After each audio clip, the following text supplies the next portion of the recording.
The papal election from November 1268 to September 1, 1271, following the death of Pope Clement IV, was the longest papal election in the history of the Catholic Church.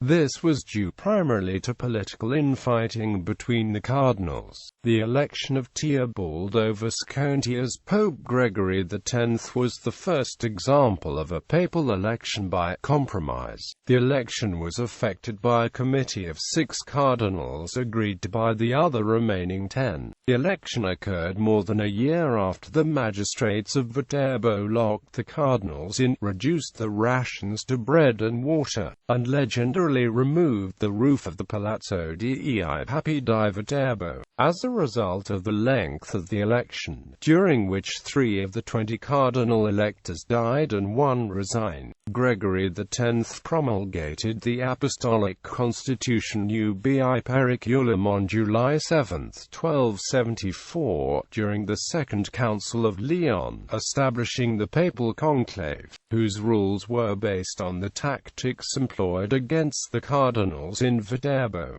The election itself is sometimes viewed as the first conclave. Cardinal electors. The dynamic of the conclave was divided between the French Angevin cardinals, mostly created by Pope Urban IV, who were amenable to an invasion of Italy by Charles of Anjou, and the non-French cardinals whose numbers were just sufficient to prevent a French pope from being elected. Clement IV's crowning of Charles of Anjou as King of Naples and Sicily, previously a papal fief, had cemented the influence of the French monarchy in the Italian peninsula and created an intense division within the College of Cardinals between those who opposed and supported French influence, and by extension Ultramontanism. Conrad Anne, the last ruler of the House of Hohenstaufen, had been beheaded in Naples just a month before the death of Clement IV.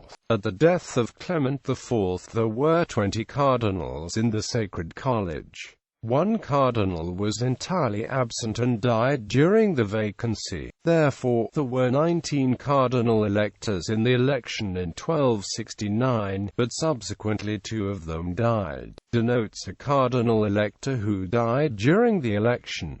Absentee cardinals parties in the College of Cardinals. According to contemporary accounts in the Annales Piacentines, the College of Cardinals was divided into adherents of Charles d'Anjou and the Imperial Party, but the exact reconstruction of these parties is very difficult. It is almost certain that this account is inaccurate when it claims that Pars Caroli had 6 members, including Giovanni Gaetano Orsini and Otto Fieschi, while Pars Imperii had 11 members, Riccardo Unabaldi, Ottaviano Ubaldini and Uberto Coconati among them. Certainly 5 cardinals, namely Otto Fieschi, Guillaume de Bray, and Cero Pantaleone, Simon Montpetit de Brie and Odo of Châteauroux belonged to the Angevin faction. But if Giovanni Gaetano Orsini was really one of the leaders, then his relatives Matteo Orsini Rosso and Giacomo Savelli should also be added here. And since Henry of Segusio is also likely to have belonged to this faction, its true size would have amounted to 9 cardinals. Imperial Party, on the contrary, could not have had more than 10 members, including 2 who had died during sede vacant. According to Sternfeld, it is possible to identify not only 2, but as many as 4 parties in the Sacred College, of which 2 were Pars Caroli and Pars Imperii in the strict sense, while the remaining 2 represented the factions inside the Roman aristocracy. Angevin Party, that included Otto Fieschi, Guillaume de Bray, and Cero Pantaleone, Simon Montpetit de Brie, probably Odo of Châteauroux and possibly Henry of Segusio, though the last 2 certainly represented moderate attitude. Ghibelline Party, that included John of Toledo, Simone Paltinieri, Ottaviano Ubaldini, Uberto Coconati, and probably also Guy de Castella and 2 cardinals who had died in the election. Orsini faction, party of Cardinal Giovanni Gaetano Orsini, which included Matteo Orsini Rosso and Giacomo Savelli. Anabaldi faction, party of Cardinal Riccardo Anabaldi, which included also his relatives Annibale Anabaldi and Goffredo da Alatri. Nevertheless, it seems that these four parties actually formed two blocks in the election. Anabaldi joined Pars Imperii, while Orsini aligned himself with Pars Caroli. Procedure: the cardinals began the election by meeting and voting once a day in the episcopal palace in Viterbo. Before returning to the respective residences, tradition dictated that the election should take place in the city where the previous pope died. If the late pontiff had died outside Rome, there is little reliable data about the candidates proposed during almost 3 years of deliberations. Certainly Cardinals Otto of Chateauroux, John of Toledo, Giovanni Gaetano Orsini, Ottaviano Ubaldini, Riccardo Anabaldi, and Otto Bono Fieschi were counted among papabili. According to later accounts, not supported by the contemporary sources, after 2 months, the cardinals nearly elected Philip Benizzi, general of the Servite Order, who had come to Viterbo to admonish the cardinals but fled to prevent his election. Also, the candidature of St. Bonaventure had allegedly been proposed. Modern scholars treat these accounts with skepticism, considering them as products of invention of the hagiographers of these two saints. Charles of Anjou was in Viterbo for the entirety of the election. Philip III of France visited the city in March 1271.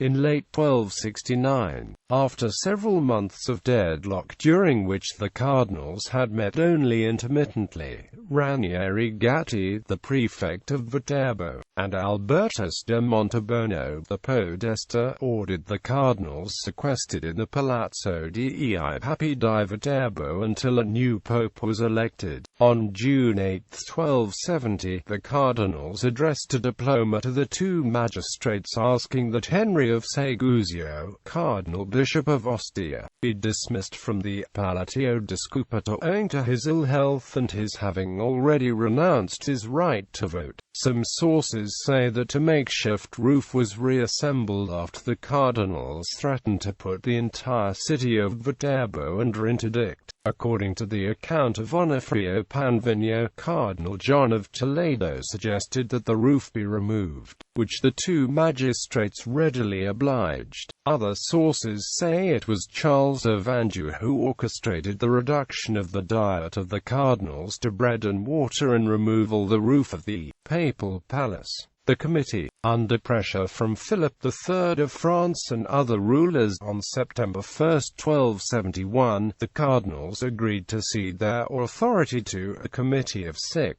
The committee included 2 cardinals of the faction of Orsini, 3 Ghibellines and Cardinal Riccardo Anabaldi, while Angevin cardinals seem to have been entirely marginalized. The committee chose an Italian from Piacenza, Teobaldo Visconti, a non-cardinal, who was currently in Acre with the retinue of Edward as papal legate to the 9th Crusade. Having been informed of his election, Visconti departed on November 19, 1271 and reached Viterbo on February 12, 1272, where he took the name Gregory X. He entered Rome on March 13, 1272 and was crowned on March 27, 1272.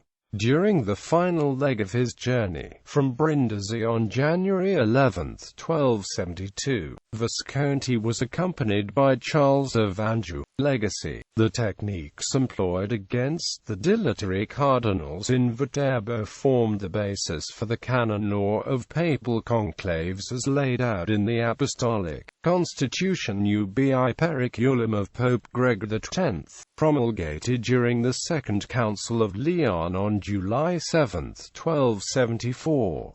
Popular accounts of the conclave as early as those of French historian Georges Goyot neglect to mention the political intrigue of Charles I of Naples or his nephew, Philip III of France, as the masterminds of the hardships employed by the citizens of Viterbo, designed both to accelerate future elections and reduce outside interference. The rules of Ubi Periculum provide for the cardinal electors to be secluded for the entirety of the conclave, including having the meals pass through a small opening, and for the rations to be reduced to a single meal at the end of 3 days, or bread and water after 8 days. Cardinals also do not collect from the Apostolic Camera any payments they might otherwise receive during the conclave. The stringent rules of Ubi Periculum were used in the conclaves that elected Pope Innocent V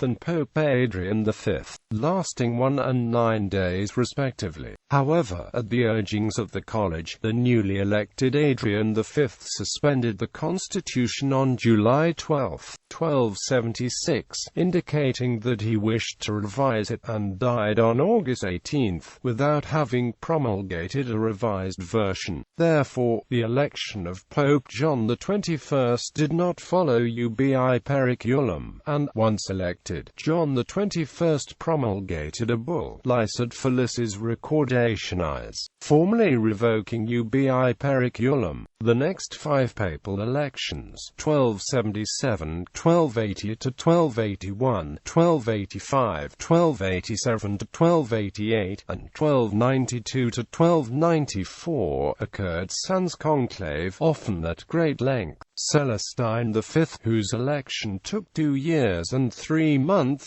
reinstated the conclave with a series of 3 decrees, and his successor, Pope Boniface VIII, restored the conclave by his regularly RUIs. Bibliography. Francesco Cristofori, Il Conclave del MCCLXX in Viterbo. Antonio Franchi, Il Conclave di Viterbo e le sue origini, Saggio con documenti inediti. Andreas Fischer, Cardinali im Conclave di Longhi seds vacants der Jure 1268 bis 1271.